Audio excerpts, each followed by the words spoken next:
Imagine a land where the music has died, the fields are empty, the trees are bare, and the sounds of life have faded away.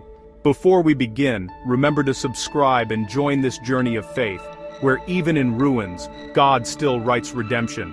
This is the world of the prophet Habakkuk. He walks through ruins, seeing broken walls and empty homes. Everything once strong is now torn down.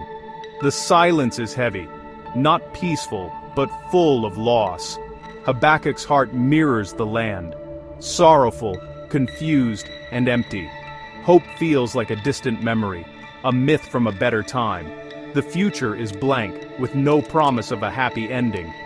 He sees fear and hunger in his people's faces, their suffering his own. Where is justice? Where is goodness?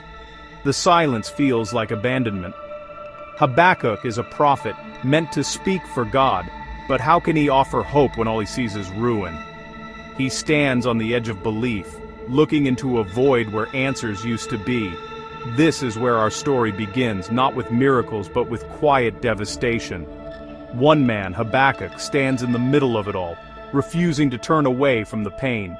He looks at the ruins, feels the silence, and carries the weight of a forgotten world. His journey is not about rebuilding walls, but about rebuilding faith, piece by broken piece. In the silence, a new story is waiting to be told. In the silence, Habakkuk does something brave. He speaks. His words are not praise, but a raw, honest cry to God. He asks, "How long, Lord, must I call for help, but you do not listen?" He names his losses. No blossoms, no grapes, no food, no livestock. This is not metaphor, this is reality. Habakkuk gives voice to emptiness, listing every single thing that has gone wrong. This honesty is a form of faith, believing God can handle our anger, doubts, and sorrow. It takes courage to face a broken world and not look away. He turns toward God, fists raised in frustration, refusing to let go until he finds meaning. His questions are not a rejection of faith, but the language of a faith fighting to survive. We all know moments when the world doesn't make sense. Habakkuk teaches us it's okay to bring our brokenness to God. We don't need to pretend we're strong when we feel weak.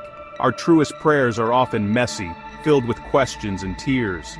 In this raw honesty, the ground is prepared for something new to grow.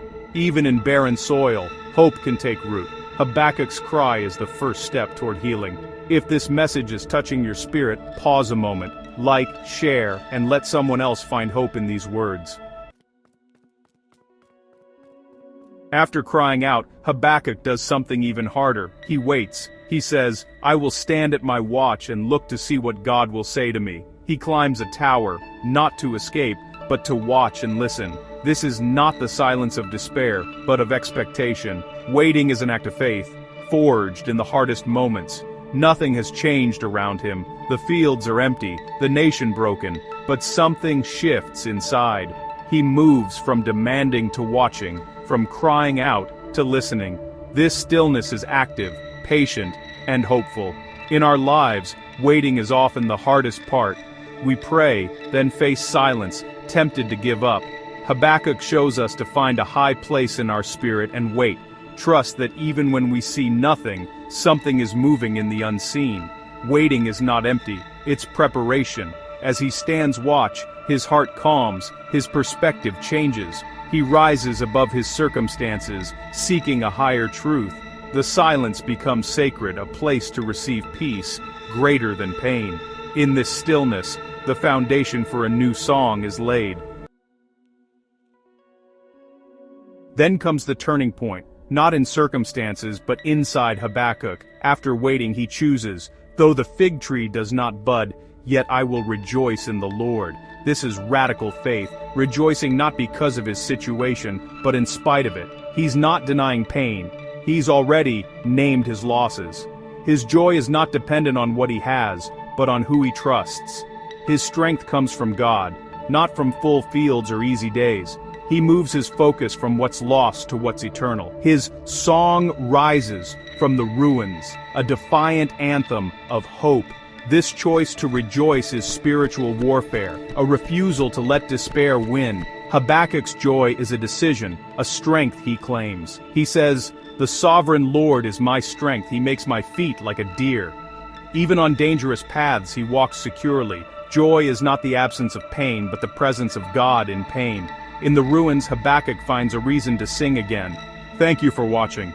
Don't forget to subscribe, follow, and share this message, because even after the storm, faith still sings.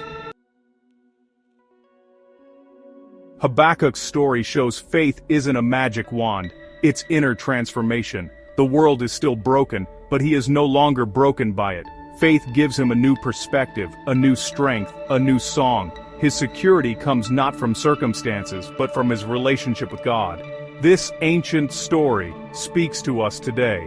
We all walk through our own ruins, loss, loneliness, uncertainty. Habakkuk's journey gives us permission to be honest, to cry out, to wait, and to listen. We can choose to anchor our joy in faith, not in what we have. We can rejoice, not because problems are gone, but because we are not alone. Faith turns sorrow into song, gives us feet for the high, hard places. For anyone lost in devastation, Habakkuk's story is a promise. The ruins are not the end. They are where the music begins. Even in silence, hope can rise again.